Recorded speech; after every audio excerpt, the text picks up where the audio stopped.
तुमने class 11th में medical में एडमिशन तो ले लिया एंड नीट 2027 के लिए तुम प्रिपेयर करना स्टार्ट भी कर चुके हो। बट आई एम श्योर कहीं ना कहीं तुम्हारे दिमाग में डाउट आता होगा कि कट ऑफ बढ़ती ही जा रही है एंड हर साल जो नीट देने वाले बच्चे हैं उनका नंबर भी बहुत ज्यादा बढ़ता जा रहा है। तो क्या ऐसे में तुम्हारी नीट में सिलेक्शन होगी या नहीं? तो अब ऐसे में कैसा होगा अगर तुम्हें कोई आज ही एक रोड मैप दे दे कि तुम्हें क्या पढ़ना है, कहां से पढ़ना है, कितना पढ़ना है, कौन से क्वेश्चंस तुमने करने हैं, कितने घंटे तुम्हें दिन की पढ़ाई करनी चाहिए एंड इन सारी चीजों को यूज करके तुम अपनी 2 साल की जर्नी को इतना फ्रूटफुल बना पाओ कि तुम अपने पहले ही अटेम्प्ट में नीट को बहुत इजीली क्लियर कर दो। अच्छा होगा ना? तो आज हम इसी के बारे में बात करेंगे। So hello everyone, I am doctor Abhinav and अब तक मैंने अपनी जर्नी में हजारों बच्चों की हेल्प की है उनके डॉक्टर बनने के ड्रीम को पूरा करने में। तो आज मैं तुम्हें 3 ऐसी चीजें बताऊंगा जिनको तुम्हें बाय हार्ट याद करना है और पूरे 2 साल अपनी जर्नी में फॉलो करना है अगर तुम अपने पहले ही अटेम्प्ट में नीट क्लियर करना चाहते हो तो। So without wasting any time let's get into the video and the point number 1 is sources. सबसे इंपॉर्टेंट चीज है यार ये, एंड यहां पर एक गोल्डन रूल याद रखना, लेस इज मोर। क्या मतलब है इसका? सोर्सेज की हमारे पास कोई कमी नहीं है, हमारे पास n number of books available हैं। लगभग सभी इंस्टीट्यूट्स की जो वीडियोस हैं वो आपको ऑनलाइन यूट्यूब पर या टेलीग्राम पर अवेलेबल होंगी। आपको क्वेश्चन प्रैक्टिस के लिए भी हजारों बुक्स, हजारों स्टडी मटेरियल, हजारों मॉड्यूल्स मिल जाएंगे और टेस्ट सीरीज भी अनलिमिटेड है।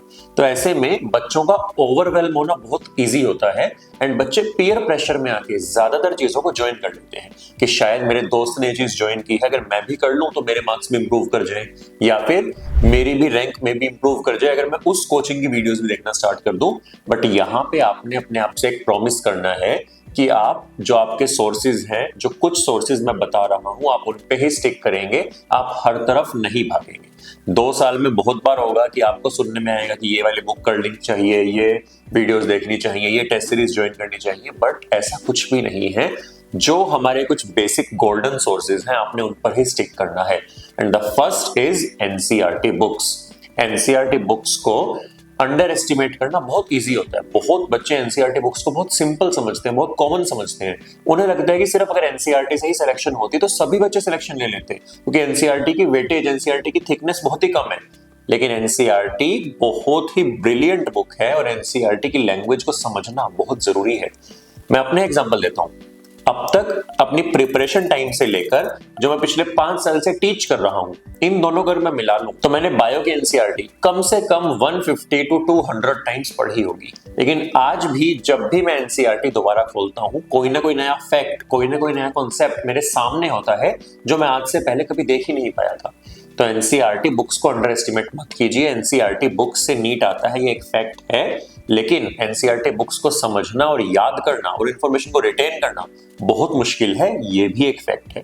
सो मेक श्योर आपने थ्योरी के लिए एनसीईआरटी बुक्स को ही प्रायोरिटाइज करना है, स्पेशली बायोलॉजी में। बायोलॉजी में थ्योरी अपनी एनसीईआरटी से बार बार पढ़नी है एंड एक गोल्डन नंबर जो मैं आपको दूंगा वो है 50 रीडिंग का। सो मेक श्योर नीट 2027 से पहले आप एनसीईआरटी बायोलॉजी की 11th एंड 12th मिला के कम से कम 50 रीडिंग्स पर चैप्टर कर चुके हैं। अब ये एक बहुत बड़ा नंबर है, तो अगर आप आज से ही एनसीईआरटी को रेगुलरली पढ़ेंगे तो ये जो 50 का मैजिक नंबर है ये आप टच कर पाएंगे।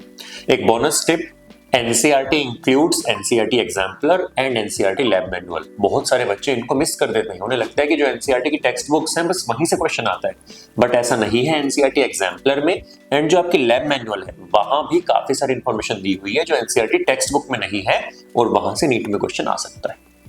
Second option, prioritise. पूरे 2 साल की जर्नी में यार बहुत बार होगा कि तुम ओवरवेल्म होगे कि यार मेरे पास करंट सिलेबस भी करना है, मेरा एक बैकलॉग भी बन गया है, मैं बीच में बीमार पड़ गया था, 2-3 चैप्टर मेरे मिस हो गए हैं, एक टेस्ट भी आ रहा है संडे को, तो मुझे क्या करना है, मेरी प्रायोरिटी क्या होनी चाहिए? तो आज मेरा एक रूल याद रखना और इसे पूरे 2 साल बहुत अच्छे से फॉलो करना है। Your first priority is your current syllabus, your second priority is your upcoming test and your third and last priority is your backlog। तो आपने ये ध्यान रखना है कि जो आपका करंट सिलेबस चल रहा है वो आपकी प्रायोरिटी रहने वाली है। आपने किसी भी टेस्ट के लिए या अपने बैकलॉग के लिए ना तो कभी क्लासेस मिस करनी है, ना आपने करंट सिलेबस को रिवाइज करना छोड़ना है। बहुत ही एक विशियस साइकिल होती है। बच्चा अगर बैकलॉग को पहले करना स्टार्ट कर दे तो जो करंट सिलेबस चल रहा है वो उसका बैकलॉग बन जाता है, फिर जब वो उसे क्लियर करेगा जो उस टाइम पे करंट सिलेबस चल रहा होगा उसका वो छूट जाएगा। और ये साइकिल इतनी खतरनाक होती है कि आप इसमें फंस जाते हैं और सिलेक्शन नहीं हो पाती।